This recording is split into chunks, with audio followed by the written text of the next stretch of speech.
welcome to another edition of the Paranormal Zone. I'm your co-host, Tom Spitalere. Bob is still out on assignment, but he'll be back real soon. We can't wait to have my good friend Bob back. But we're very excited this week. So the Paranormal Zone is set up to bring in individuals in the UFO field, the UAB field, the kind of one, the paranormal, cryptozoology, and everything in between. And the great thing about this show is everybody who researches these topics have their own research beliefs and what they've learned from their research. So we're trying to get everybody's word out there. This is, believe it or not, our 51st episode. One more will be a total year. Next episode will be a year, our 1 year anniversary of the Paranormal Zone. So we're very excited about that. So I want to get started today. We have a gentleman with us who is actually a retired public servant. And if he wants to talk about that, he's more than welcome to. And his name is Steve Regstab. He comes from all the way down in the Atlanta area, if I remember correctly. He's a paranormal investigator, does a little work with UFOs. I want to talk a little bit about both tonight. So, Steve, welcome. How are we doing tonight? Pretty good. Glad to be here. Yeah, I'm glad you're here. So, I want to make sure, where you calling in from? I just want to make sure we had that accurate. That's all. I'm actually in south central Wisconsin, about 10 miles north of Madison, Wisconsin. Oh, okay. I was a little off. But that's all right. I mean, we all make mistakes. So, Wisconsin. So, that's a great area. I mean, it's still steeped in history. It's not as old as New England, but old enough to have paranormal UFO activity and everything else. It's not like out in the Midwest, it was, founded after the Civil War. So there's a lot of activity out there. They have I believe you have some lakes that go through that area too? Yes. Yeah. So yeah. We're going to have so Steve, why don't you tell us a little bit about you? Let's start with that. Well, I'm old. I'm 66. And I got you beat. I'm 84. There you go. Okay, well, I guess I'm not that old then. Whoops, I'm wait a minute. retired police officer. Spent my life in adult life in public safety, military police, deputy sheriff, police officers, investigators, stuff like that. And I did that for 33 years. Police, fire, and EMS. And really how I got my start, if that was the question there. Yes. I was a voracious reader as a kid, and as a young kid, I started reading Agatha Christie detective mystery novels, and I think I've read all 66 of those. And then I remember literally running home from middle school when I was a kid to get home in time to watch Dark Shadows. Do you remember Dark Shadows? Yes, I remember Dark Shadows. In fact, you could still see those shows on TV. They run them late at night. Yeah. So, Dark Shadows was a Gothic soap opera, and then Jonathan Frid played the 175-year-old vampire, and Barnabas Collins, and he lived in that spooky mansion, and that was just right up my alley. So between that and science fiction when I was a kid, there was not a lot to do in south central Wisconsin. It's not like you live in Chicago or New York or anything like that. And so the cartoons of the Jetsons, Johnny Quest, Star Trek, Lost in Space, you name it, Voyage to the Bottom of the Sea, Outer Limits. But one of my favorites other than Star Trek was The Invaders, where Roy Thinnis, I don't know if you remember that Roy Thinnis played David Vincent. No. And he stumbled upon some aliens that were supposed to conquer the world, and he had to make the military aware of that. And that's kind of how I got into it. event at first. Right. And then I read a book when I was 12 or 13 called Chariots of the Gods by Eric von Daniken. And like I say, the rest of that is history. Is history. And I grew up with a compilation of everything paranormal in my head for now over 50 years. And, when you do that, one thing I was thinking about when you asked me to be here today was that you witnessed the evolution of the topic. Back in the day, you just go from reading everything in the library you can get your hands on and on the subject of haunted houses and places and even ESP. But at that time, it was just stories. And then you start telling scary stories around the campfire or sleepovers or, do Bloody Mary in the restroom at school. That was always fun. Mm-hmm. But anyway, that's kind of where it is. Before I came on today, I happened to look online, and I said, list the description or give me a list of all the paranormal TV shows. And it was 77 pages long, and I lost track at 171. So you can, there's a lot of stuff out there for the new people, because now we have the internet, and YouTube, and right. podcasts. And you have that. The international ghost channel called the Travel Channel that runs 24 hours a day, 7 days a week in the United States. Nothing but paranormal. Yes. Back in the 70s and 80s, you didn't have much going on. And then in the the mid-80s, Robert Stack came out with Unsolved Mysteries. That's what got me hooked. And that was a great show. And then after that, now everybody and their brothers got themselves a paranormal show. And with the internet, there's thousands of podcasts just like this one.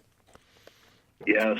And Sightings was another one that was right around the same thing with Robert Stack. And, it's... So that's how I kind of got into the paranormal. I wouldn't really call myself a paranormal researcher. I more or less just, I'm nobody special from nowhere special, kind of stuck out here in the middle of nowhere, and you have to pretty much find your own way. That's that makes a lot of sense when you come from now growing up. We always had these books, and let me just explain something. I was joking with you when I says 84. I'm actually 48 years old. I just switched numbers around for me. Okay. My regulars that listen to this show across the world know I do this all the time. But growing up, we had these books called Weird New England. Weird New England came out later on, but stories of New England, dating back to the 1900s with sea serpents. Did you have books like that growing up? Or later on? Yes. I kind of turning around looking at my library here, but we got Haunted Places of Wisconsin and, things like that. But we have a lot of the, I guess you could say, local books, Mineral Point, places in Wisconsin that had, were known for haunted areas. The Ringling Brothers Circus, I'm sure you've heard of that. Mm-hmm. Well, the Ringling Brothers have a place in Baraboo, and their mansion is supposedly the most haunted in Wisconsin. Interesting. Hello? I have been there, and there's a lot of the books that are like that, and they're only about 50, 100 pages, little. Right. Sightings by Linda Zimmerman. That's a small book, but yet it goes through all like 5,000 witnesses. That's out your way, Hudson Valley, right? Yeah, kind of. Well, yeah, the Hudson Valley's up in New York area. Yeah, that's New England. Yes. But we have books, that some of these stories go back to the 16 and 1700s. Now, Out your way. Yes. So you do have Very a few. old on the Yeah. east side. Oh, good. I'm losing you. I don't know why you're losing me. Is it your phone? All right.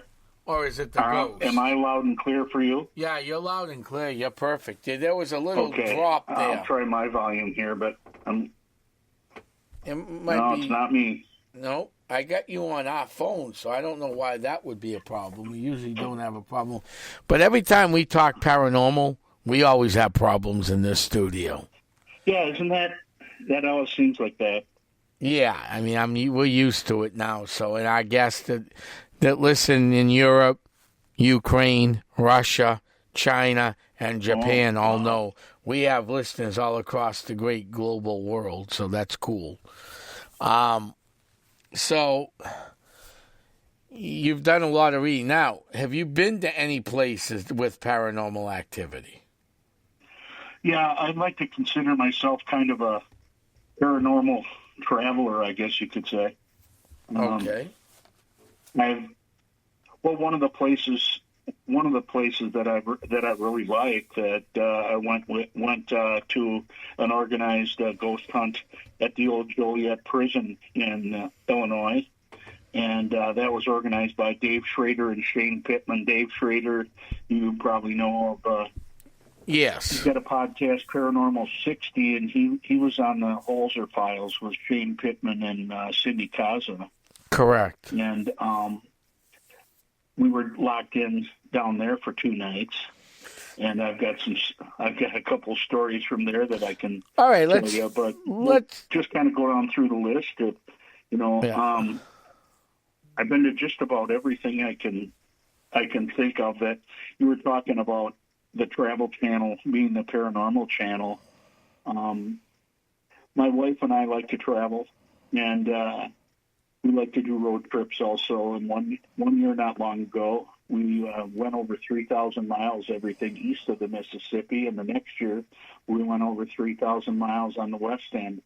And what I did is, in the cold winters up here, I just sat down and made a list. And we've been to the, lighthouses, the Absecon Lighthouse that's supposedly haunted. That we did that in Atlantic City and just Pensacola Lighthouse, and then we've been to I was a private pilot also, so of course we had to stop at all the aviation wonders, but we did the Area 51, and I like history also. So all the Manhattan Project stuff, like Los Alamos and all that. Are you still there? Yeah, I'm here. I'm listening. So you've been all over the place. That's cool. And then we went to Puerto Rico. There's a haunted theater in Old San Juan in Puerto Rico. And went there. I wasn't able to investigate, but I was able to go there. And also the forts are from the 1700s and purported to be haunted. And ghost hunters and ghost adventurers and all that stuff have been all those places. And when they go to those places, if we're going to be in that area or go at some point for a trip, I'll have a list of places to stop at. I was into the Mayan ruins and the mysteries of the Aztec and stuff like that. So we went to South America and the Yucatan Peninsula and Aruba, Cozumel, Belize, Honduras. Did all that. My highlight of that is I got to sit in a 2,800-year-old chair that was looked like a living room chair, but it was all chipped out of black obsidian. It was about 104 degrees that day, and I sat in it, and it was ice cold. Oh, wow. Why? So that's kind of, in a nutshell, I mean, that's probably one half or a third of the places that we've been.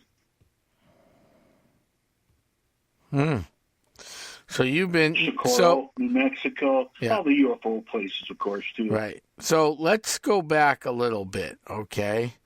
And let's go Okay. back to that first case you went to, the penitentiary. What happened to you over there? Okay. Well, there was 3 groups. How that worked was there was about 30 people signed up for the weekend. And we would break up into 3 groups from 7 at night until 1 a.m. And one group would be with Dave Schrader, one with Shane Pittman, and one with staff from Joliet Prison that did these tours on a regular basis. And then about every hour we would switch, so we would always be with Dave for an hour and then Shane with an hour and, things like that. So we were locked in for 2 nights in a row. And after we broke into these groups, then we went to, of course, different places purported to be haunted. And first, the staff provided a great historical background on the prison and where the activity was. And then we, they told this story about the early 1900s when the warden's wife, her name was Odette Allen, and she reportedly had this beautiful voice. And she'd sing to the inmates. She called them my boys and things like that. And some say that she can still be heard singing near the prison cemetery. On June 20th, I think it was June. I'm not very good with dates sometimes. That's but June 20th, that's all right. 1915. Yeah. June 20th, 1915, she was found dead in her bedroom after it was discovered in flames, and a guy named Joseph Campbell was convicted of her murder and sentenced to death. Anyway, his sentence was later commuted to life in prison after family members of Odette, believe it or not, and pleaded with authorities to not kill him because she was not in favor of the death penalty at all, and they said that it would just be terrible if she knew that he was killed, whether he killed her or not. And so that's kind of the short version of the background of the place. So you asked about what happened. Well, at one time we were in death row, and that was one of our breakout groups, and my group of 10 people are with Dave Schrader. We're on the second story of the death row building. It's kind of like a rectangle room and has cells across from each other, but none on the end, if you can kind of visualize that. Yeah. Maybe 5 or 6 on each side. So Dave told us to stand near the door of a cell and that he would try for an EVP.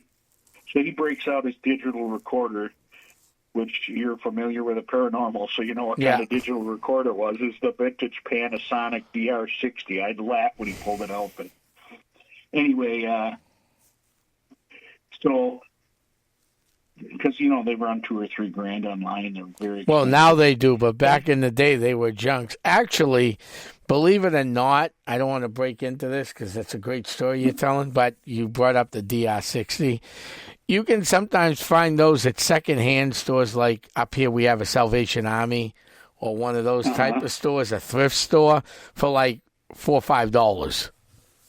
Yeah, isn't that something? Unless the people who are out there shopping that resell them find it before you usually can get a deal on those.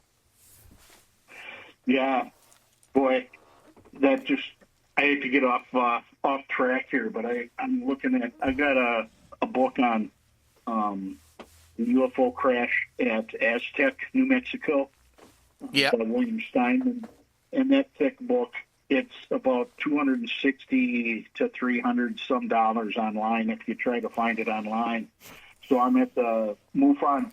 Oh, I'm sorry. You there? Did I interrupt you? Nope, I'm listening. We're listening. Okay.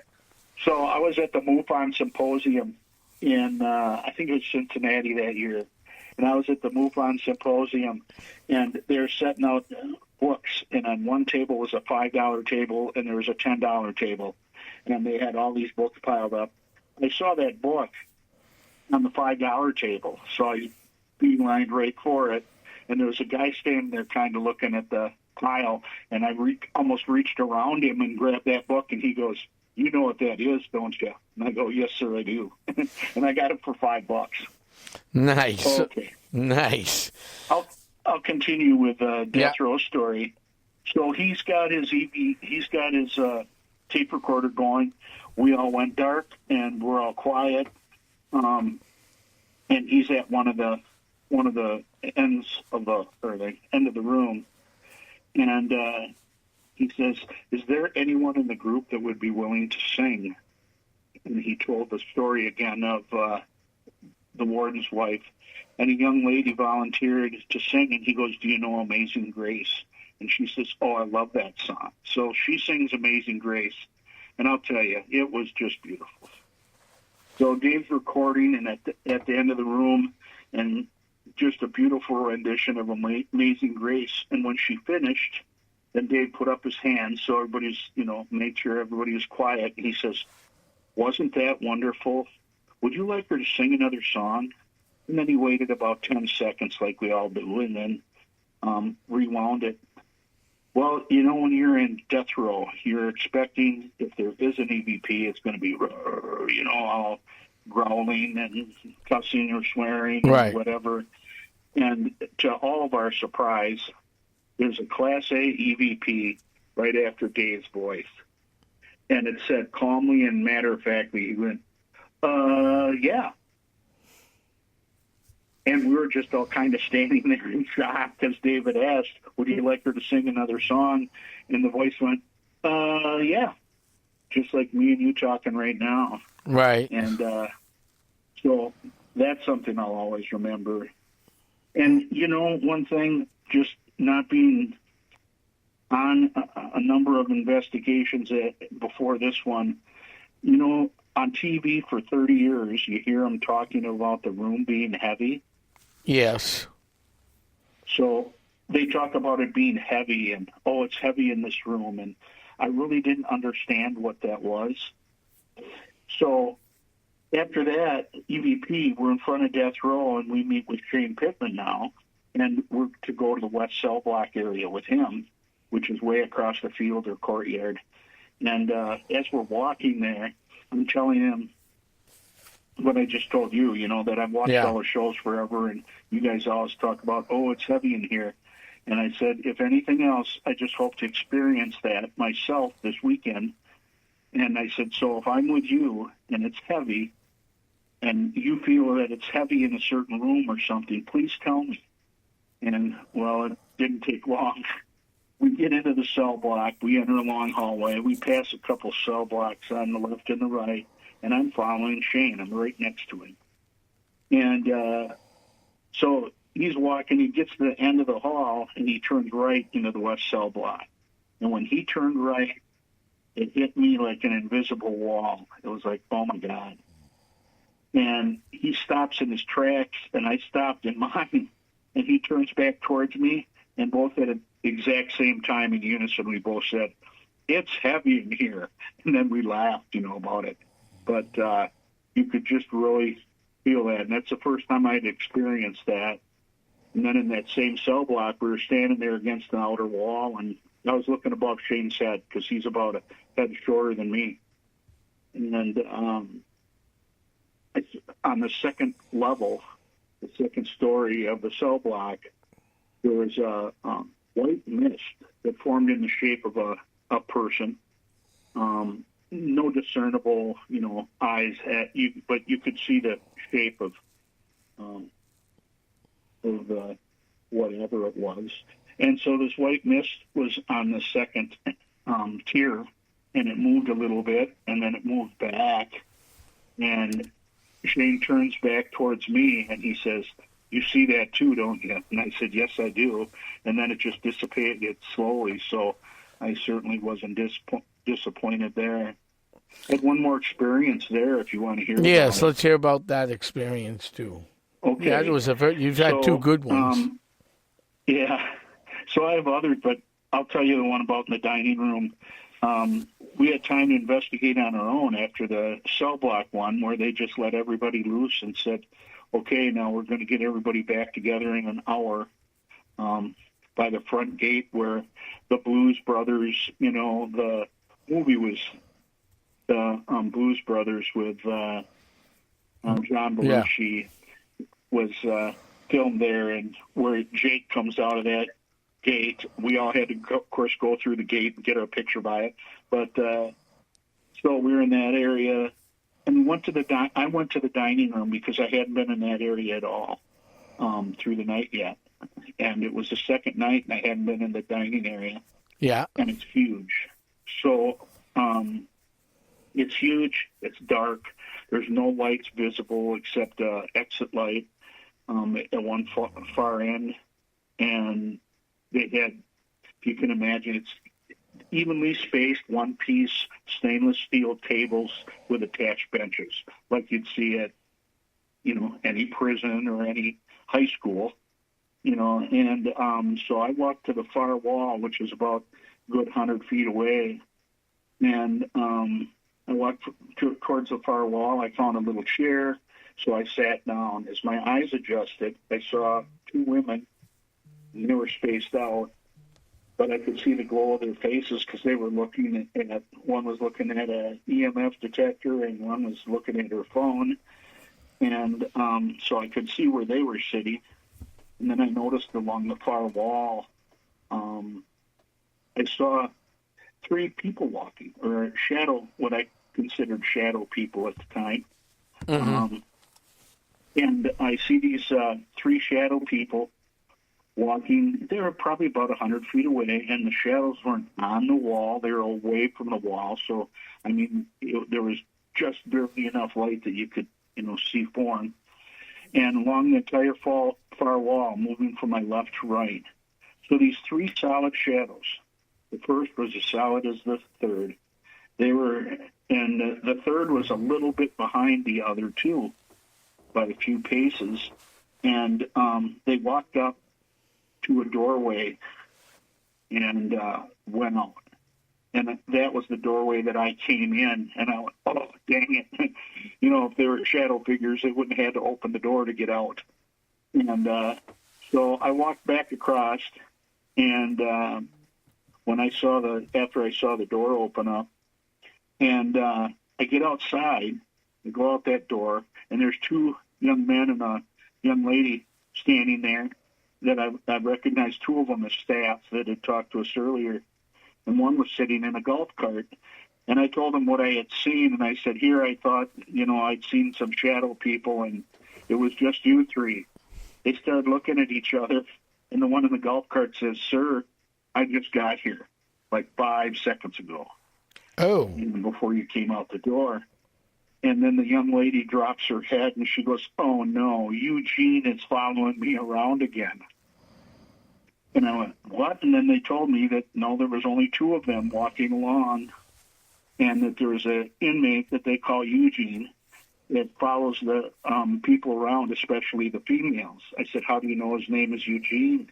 He said, well, he told us on Ghostbox when we were asking one night who was following us, and he said Eugene. And so she says, we see him on numerous occasions, and he always seems to be following us around. He likes the ladies. There is my stories from...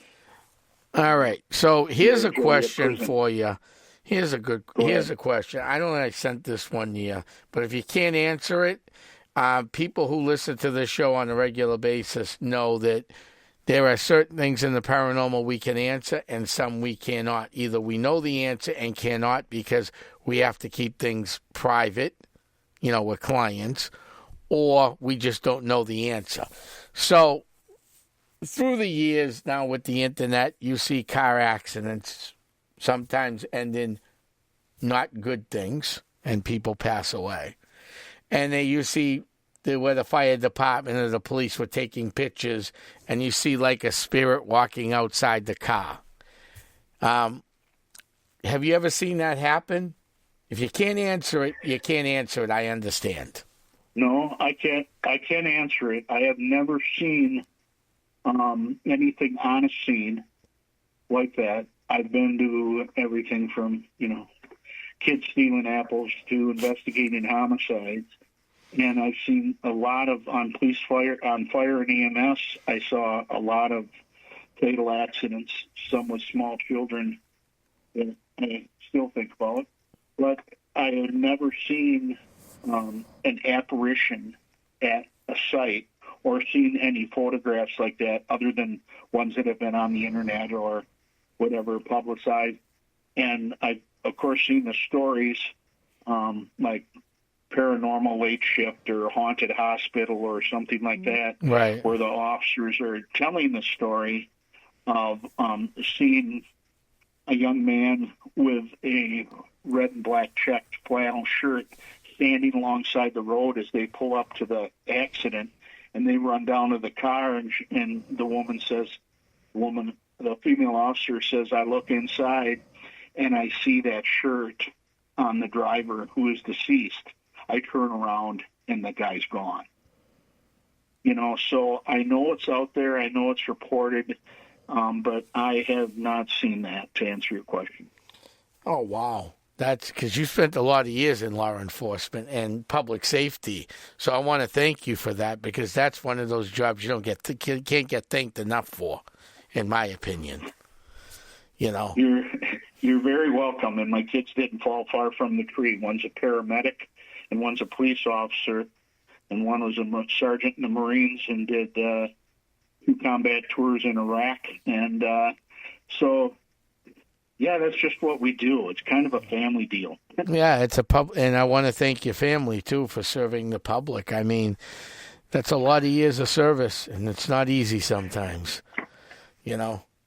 Many Christmases you probably weren't at home. You were probably up at work. Easter. No, yeah. It's funny you say that, because my dad, God rest his soul, all the boys are gone now. My dad had 6 brothers. Yeah. There were 7 of them. I hate to kind of get off base here, but I just want to say this quick. 5 of them were on the fire department, and some for many years on the volunteer department. And my dad was on for 45. My uncle was on for 47. Wow. And then when us kids grew up, we all ended up on the fire department and the EMS. My dad and I went through the same EMT class together in 1976. So that goes back a ways.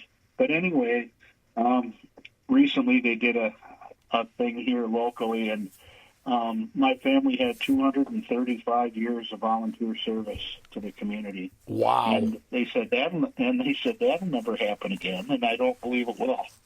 No, that's do you want to hear a story about the old Baraboo Inn? Yeah, that sounds. Yeah, let's go to the Baraboo Inn. Okay. I've been to the old Baraboo Inn, which is in Baraboo, Wisconsin, about 40 minutes from my house.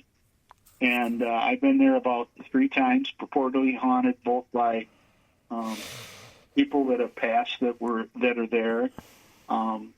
One that passed recently that owned the place, and says he's still there in the ghost box. And it's also been a place. It was built in 1864, so for around here, that's pretty old. It's not old like East Coast old, but right, that's old though. Still, pretty old for around here. Anyway, it was built right. It was a pub, and upstairs, of course, was once a brothel.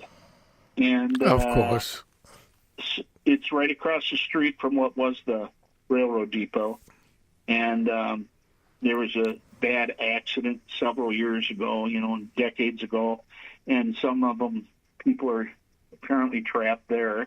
They brought some of the bodies to that saloon. So the old Baraboo Inn, anyway, it also has a basement that there's a place there called the Interrogation Pole, and a lot of that stuff's online. You could probably find pictures of it. Mm-hmm. But it's not far from the Ringling Brothers Clown House, which is supposed to be the most haunted place in Wisconsin.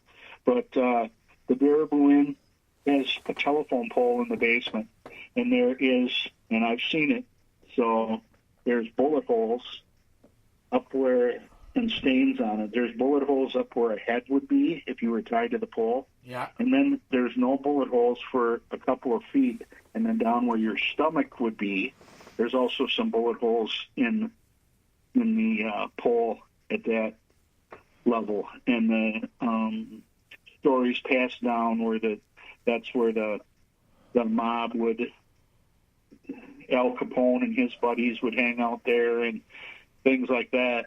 Anyway, let's get to the...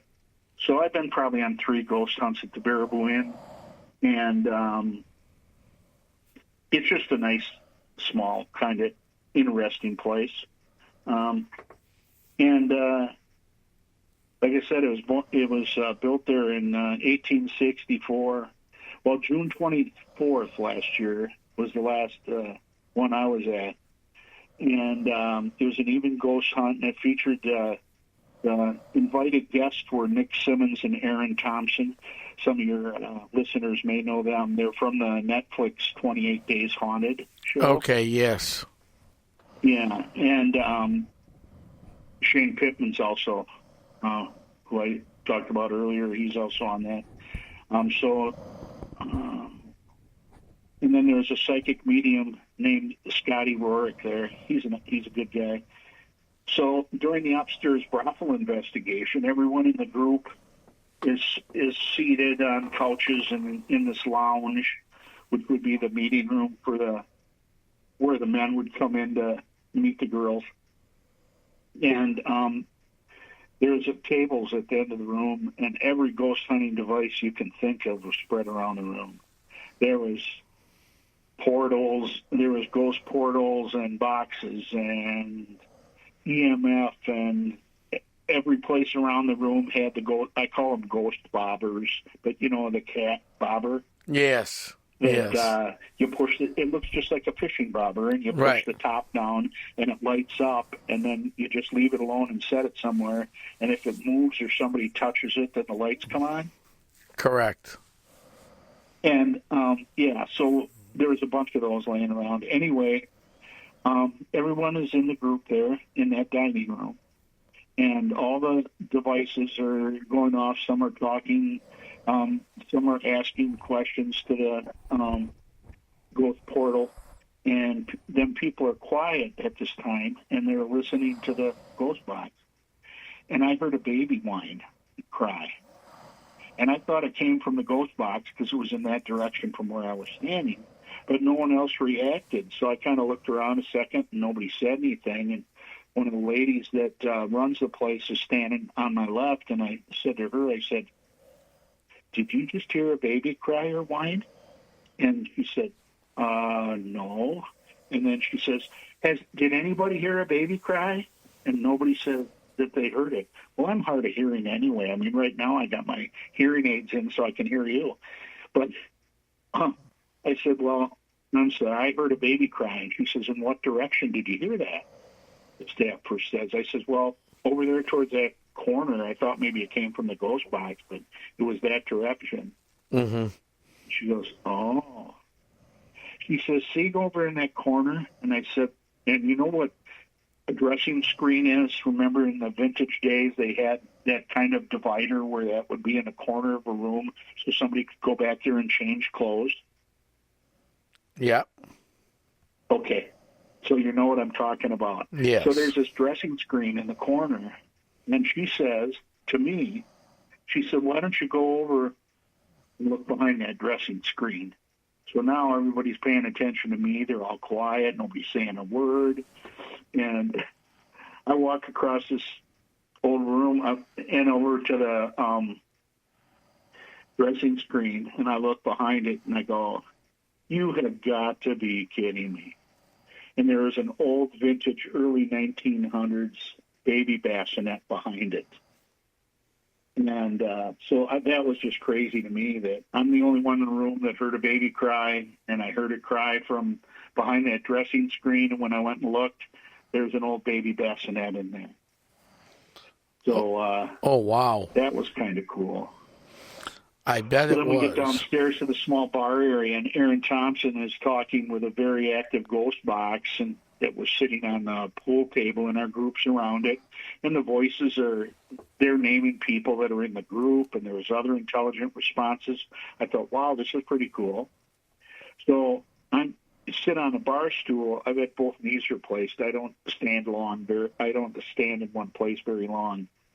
So I'm over on a bar stool with my wall against the wall, or my back against the wall, And Aaron knocked on the table. He says, "Okay, this is shaving a haircut. You know that dun dun dun dun dun dun." And he says, "I'm going to do that, and then I want you to knock." So he does the too loud knock. He does the knocks, and there's no loud knock. There's no response. Mm-hmm. And so he does it one more time. He says, "Come on, you've been talking to us and everything else. Let's hear 2 knocks at the end of this." And he really knocked on the pool table. And right when he finished, right next to my head, on my left-hand side, on the wall, is bam, bam. And I could feel the vibration in my left shoulder. And I turned and looked because there was a woman sitting right next to me. And she just turned and looked at me, and she goes, "It wasn't me." And I go, "Well, it wasn't me." And that's when Aaron yelled at me, and he said, "Steve, get around the corner and see if there's anybody on the other side of that wall." And the big bar was on the other side, and I went around the corner, not one person in there.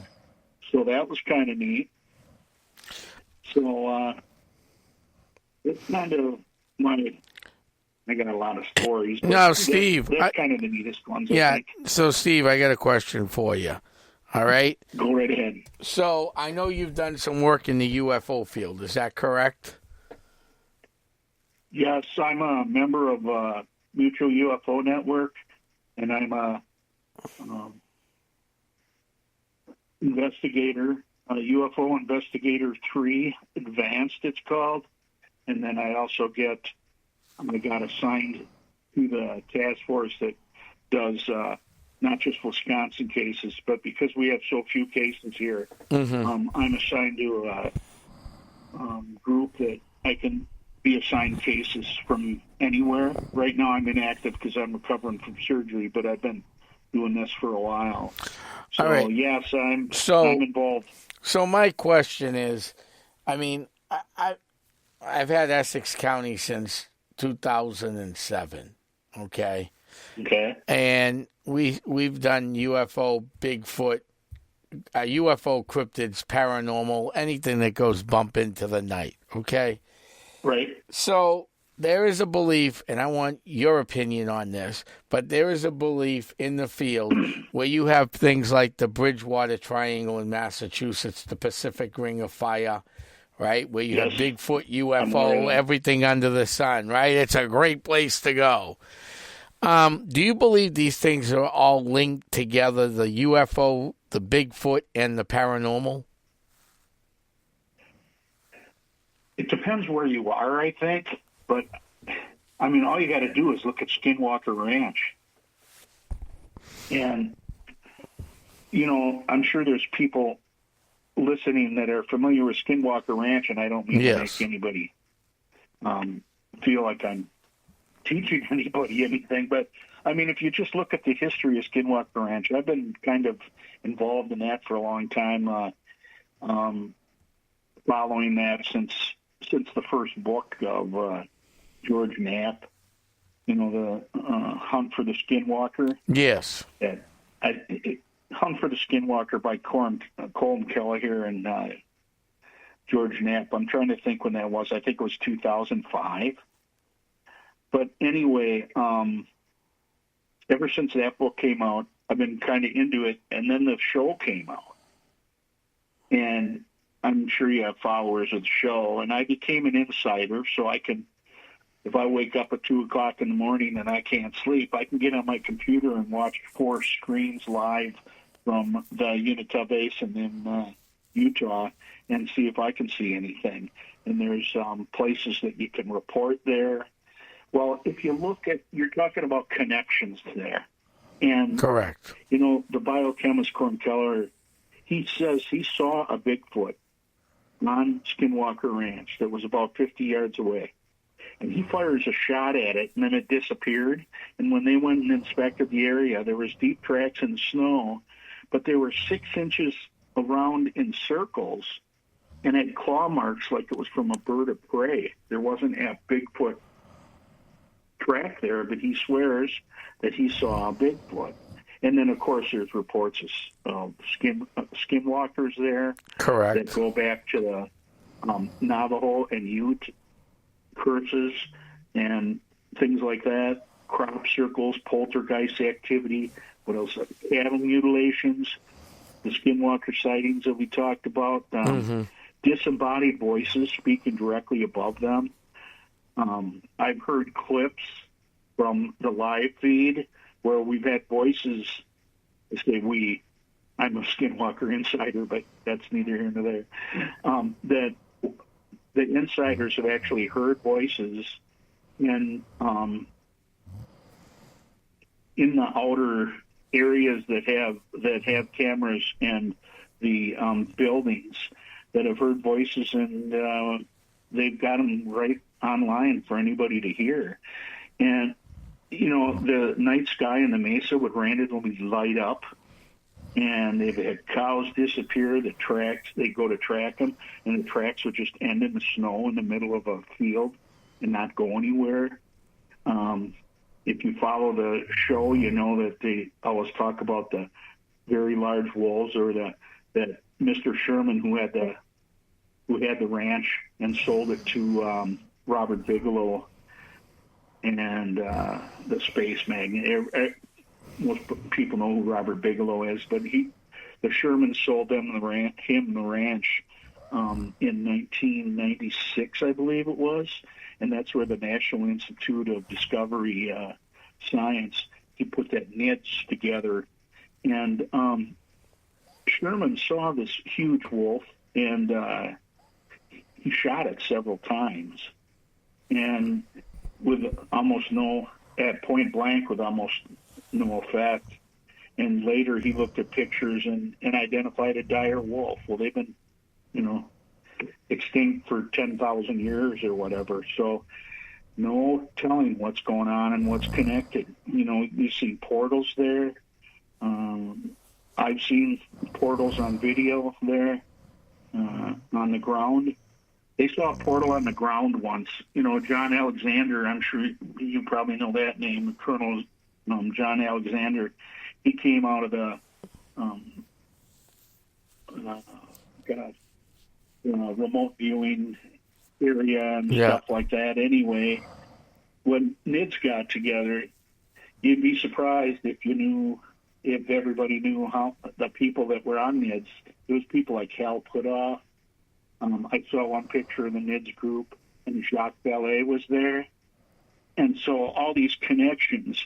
Well, this one portal that opens up on the ground, it gets bigger and bigger, and they saw a bipedal cryptid of some kind emerge from this and come out. Oh, wow. And, it's just, there's so much stuff going on at Skinwalker Ranch, and the UFOs that are seen, and the lights. It has to be something. One more comment on that, if I may. Yeah, no problem. We got plenty of time. John Alexander, if people that have followed Skinwalker Ranch, and at the beginning of season 3, The Secret of Skinwalker Ranch, so retired Colonel John Alexander, they're interviewing him and asking him what's going on. And he said, I like quotes. I got this quote here. It says, "You are operating under the illusion that you're in control. You are not in control. There is an it that's in control." And if you could see me right now, I'm doing air quotes right for it. And he says there is an it that's in control. So then you have to say, what is this it that they keep talking about that's protecting the ranch? And I go way back to the elementals, the mystic spirits that protect the land and things like that. Never human. They're derived from fire, water, earth, air.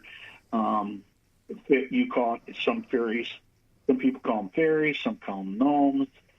They're different angels. There's different names for them.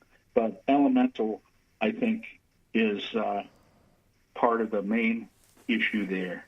Mm-hmm. So I hope that answers your question. No, that was actually a good answer to that question. I have to say, that's a different way of looking at it, because you're bringing in a different view, which is, from a different perspective, which what we try to do on this show all the time is bring in different perspectives. Now, you served our country in the military. Is that correct? I'm sorry, what was that last question? You served our country in the military too, correct? Did you hear? I heard military. Yeah, you were in the military, correct?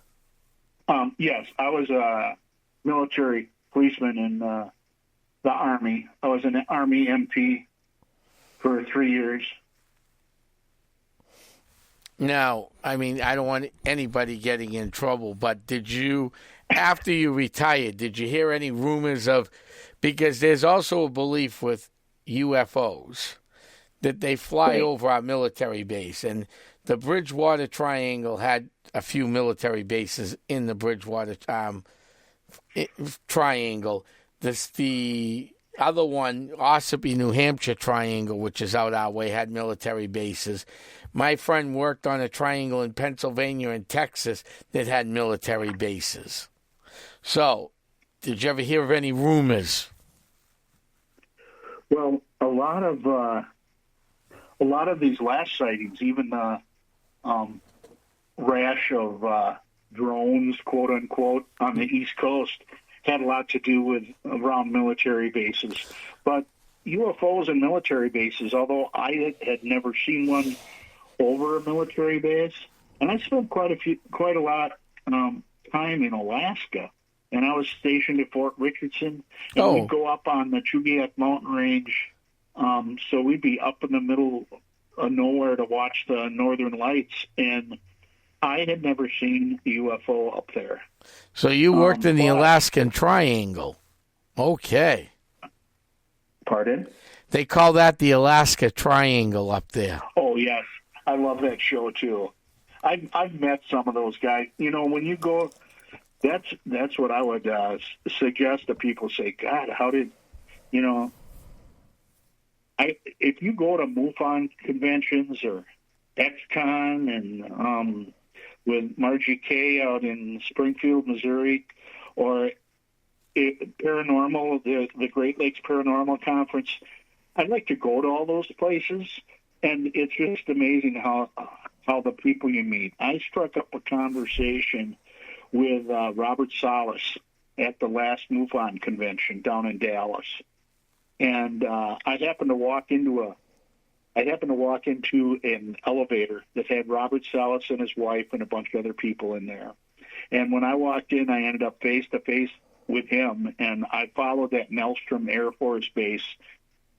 Nuclear missile, 10 of them knocked offline, all that stuff. I followed that forever. And there's Robert Salas standing there. And I said, oh, my God. I couldn't help. I said, oh, my God. I said, you know that amongst these people here that are at this conference, you are a rock star.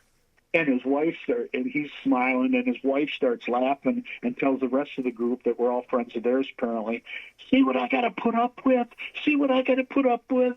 And and he says, hey, come down to my table, when you get down there. And I bought his book and had him sign it, and actually sat at his table for a while and talked to him. And he thanked. Honest to God, you know what he did? He thanked me for my service when he asked if I was ever in service. Mm-hmm. And I said, I was not in combat. I was peacetime. I said, I consider my son a veteran because a combat veteran. He was a combat veteran. He had to, unfortunately, end the lives of several people. And he fought, and for his own life, too. And for us, and I never did that. I just went to work. I was a cop. I'd go to work, get in my, police car and drive around. And I did that for 3 years. And then when I got out, I did it another 30. But, it's just amazing that the people that you meet. And to answer your question, yes, I think UFOs are very prominent. I'm trying to think off the top of my head the name of the author that really wrote the book on. Why is that not there? But there's a very good book on all these, that connects all these Minot Air Force Base, Maelstrom, every place where they had UFOs, over the base, over their missiles, even Rendlesham Forest, where the beams were going down on, in 1980 during the Rendlesham Forest incident. And so, yes, I didn't mean to get off on a kind of UFO tangent here, but no, that's all right. I apologize for that. I'm not worried about it. No, so you actually never saw anything when you were in service of our great country. But thank you again for your service. No, I did not. Now, I got a question. I didn't. I shouldn't say no. I never saw a UFO. I saw some things that were pretty mystical, that were pretty crazy. Right. But not. Not the UFO. I saw. Almost every place that's haunted has a woman in white. Mm-hmm. Doesn't it seem like that? Yes, it does. And we were I was at what's called Areas 8 down by the hospital in El Paso, Texas, at Fort Bliss. And that night, I was in the area of General Omar Bradley. He was still alive at the time. And General Omar Bradley's residence was on the hospital facility, was on that section of the base called Area 8. And, of course, he was highly guarded. Right, and, obviously. So that night, I was a supervisor in the Areas 8, and was sitting up there in the car, in the squad, right near the main gate to his. And we'd have the dogs come up about every hour or two and take a walk around to make sure all the fences were secure and things like that. So I'm sitting there, and I see this woman walking across. Me and my partner, I had a witness. This woman was walking across the parade ground, I guess you'd call it, or area like that, over to a little building. And by little, we're in a military facility, so I'm just, it's still 2 or 3 stories, and right, but pretty small for the area. And she walks over to there. And so I make a radio call, and I said to one of my units, I said, hey, why don't you go over to the building in the middle of the parade ground there and check around. I said, I just saw a woman walking towards there, and it looked like she had a long white, outfit or something. Dispatch comes back and says, I know you're kidding me, blah, blah, blah. And I said, no, I'm not. And I said, I'm the supervisor. I want a unit out here. And he says, why don't you give me a phone call? So as soon as I could, I called in, and they said, see, that's been there. That woman is seen all the time. They see her. And I said, what do you mean they see her? I said, well, she's not alive. It's a ghost. And he said, yeah, sure, okay. He goes, no, it's supposed to be the ghost of a woman that was on the back of a motorcycle. And they were trying to get away from the MPs, and they were up here in the 8th area and crashed. And she was killed. And the building that she walked into was 20 years ago. That was a morgue. So there's my ghost story. Woman in white. Yeah. But yeah, so there's stories like that all over. Right. I actually did see her, but I had not seen a UFO on duty. No. Oh, that's interesting. All these shows talk about UFOs being around our military bases, so this isn't like something secret we're discussing. Every show Correct. out there does. Now, the way I look at it, because I've done some of this research myself, okay? We all know military bases, in order to survive, in order to keep this equipment, has to have fuel around.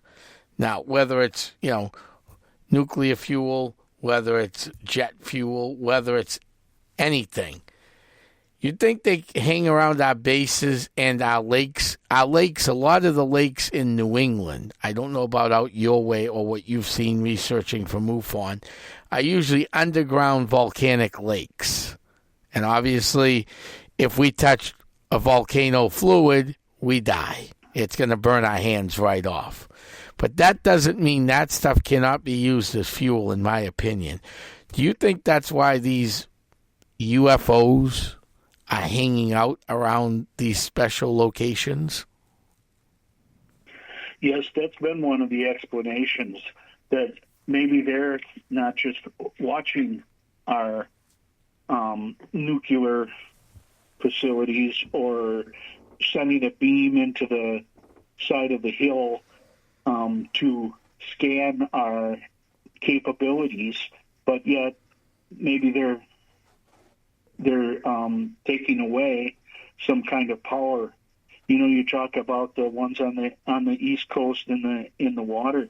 The other ones is, look, there's a whole pile's probably the wrong word, but there's a whole pile of reporting UFO sightings during the Hudson Valley thing that were over the power lines, right over power stations, very low over the power stations.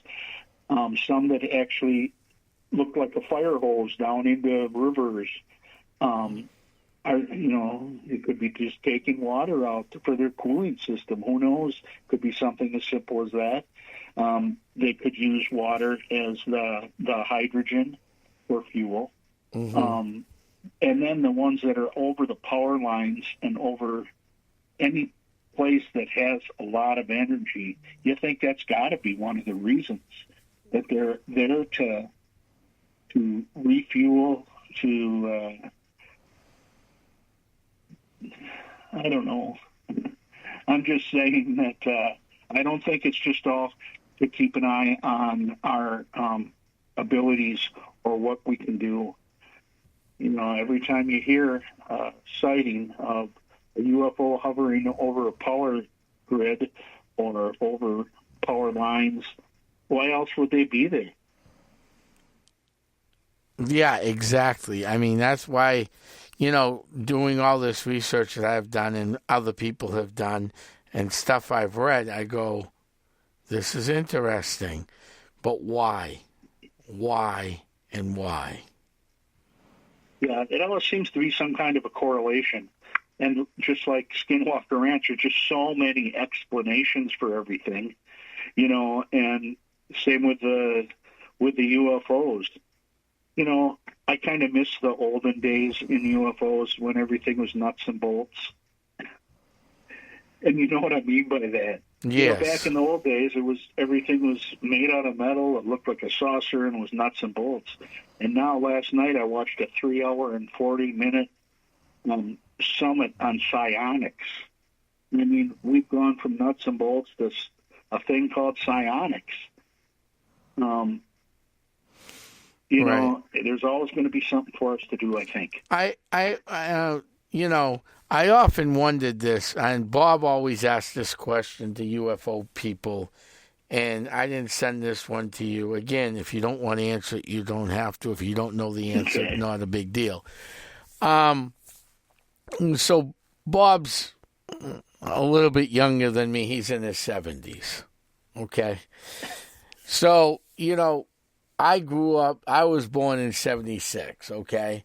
And it seemed like we went from the brick of technology, the brick meaning the phone, okay? Yeah. And if you go further back, we went from shortwave radios with weird antennas, okay, which I still have my grandfather's old antenna. He would have been 86 this year, to cell phones. We went from computers that would cover 7 rooms or 8 rooms that you would have seen, right, to computers that you can put in your shirt pocket, meaning your cell phone today.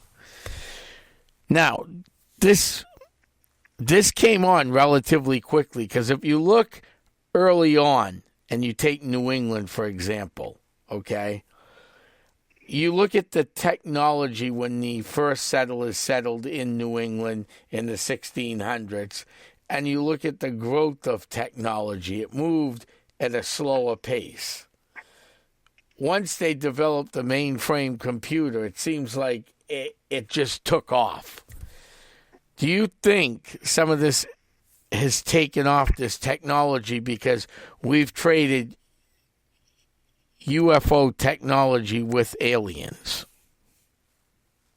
That's very possible. I mean, that's obviously one of the theories.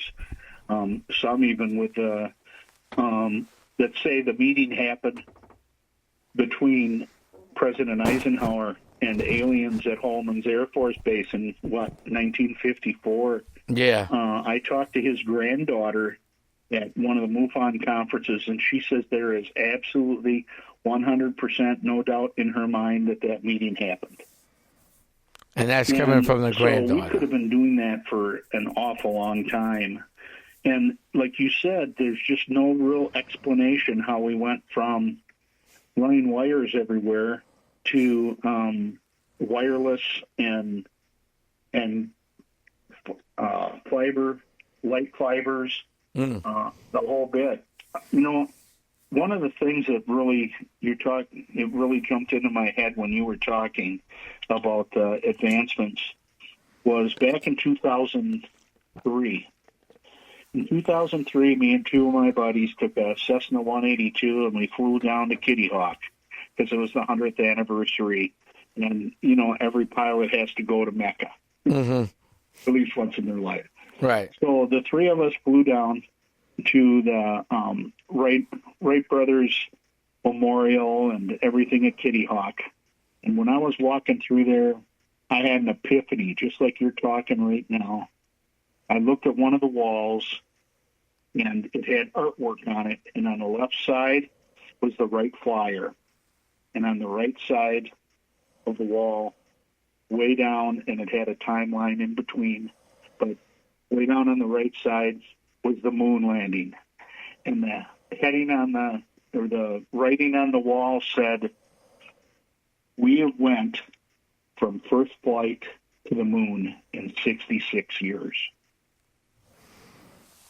Now, if you just think about that, I mean, I'm telling my buddies, "Oh my God, I just had an epiphany," and they go, "What are you talking about?" Never mind, you know. But that just amazed me when I actually realized that, and just think of everything that happened between the first flight and the moon landing, and all the aviation in between, and that all happened in 66 years. And then we come to computers, and when they first started going and getting going, and then all of a sudden jumps of leaps and bounds, we were doubling capacity first in 18 months and then in 12 months. And then, you know, it had to have come from somewhere. Whether it's building the pyramids or whether it's wireless technology. I definitely think there's some connection to crash retrievals or the deal made by a president with aliens. But then again, that's just me, and who am I? You know, I'm nobody. No, you are somebody. You're a researcher. You're out there. You're in the field. You're learning the field. Everybody that's in this field, whether it's the UFO, cryptozoology, or paranormal, we're all here for a reason. We're all, you know, none of us make millions of dollars doing this. Most people make 0.00, okay, and spend hundreds and thousands of dollars a year, you know, on a very expensive hobby, okay? Yes. But it's a hobby we love, it's a hobby we research, and it's a hobby we work every day. I have 2 jobs, and I spend 50 hours a week doing paranormal, okay? And I enjoy what I do, okay? But I've learned a lot, and our jobs are to go out there, continue to learn what's going on out there, bring in people like you that are learning, you know, what you've already researched, what you've learned, what you've seen, and try to piece this puzzle together to find out what's really out there. And I'm just not talking UFOs. I'm talking everything. Bigfoot, cryptids, and UFOs. Because they're out there. It's a mystery. Oh, no, it is a mystery. They're out there. And one of these days, we're going to solve that mystery. And the only way we do it is working in unison and together as one. You are correct. Because there's not enough time in this world. There's not enough time. Not everybody gets abducted or visited by aliens. Some do. Some don't. You know, not everyone gets impregnated by an alien. Some do, some don't. And that's what we're learning today is we have to keep an open mind on everything we do in this field and continue to grow the field. It started with Dr. Hans Holzhauser, and it's growing in leaps and bounds, this field. We just got to stick together. Yeah, when you talk about Hans Holzer, I'm amazed at that person. All the old people, well, I'll call them older people, all our forefathers in this field, Hans Holzhauser to Ed and Lorraine Warren. Yes, there were issues with all these people. Not everybody agreed with them. You know, some people did things because they wanted to be on the front page of the newspaper. But if it wasn't the work they did to put them on the front page of the newspaper, none of us would have been here today. Because it would not have brought the paranormal, the cryptozoology, and UFOs to the forefront. And in my opinion, one of the biggest people in cryptozoology is Lauren Coleman. Whether you agree with his research or not, it doesn't matter. It's that guy who brought that to the forefront. It's people like Travis Walton, you know, from, what was that, in the 60s, that brought UFO to the front. And he did that. He was scared. I mean, the guy disappeared, came back with no clothes on, and they tried to say his friends killed him.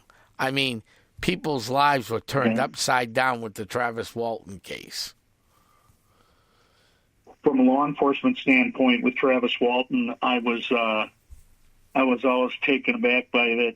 Him and the entire crew passed polygraph examinations back in '74 when that happened. Mm-hmm.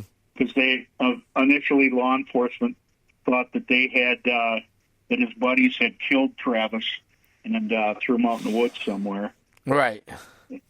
And that's a great story. And you talk about Hans Holzer, you know, that Holzer Files. I wish that would have kept going, but I just think it was not titled correctly, and not a lot of people just scanning would look at the Holzer Files and expect to be a ghost show. But you know, Dave Schrader, Dane Pittman, Cindy Kaza, they did a great job with that, and going back with Hans Holzer's daughter.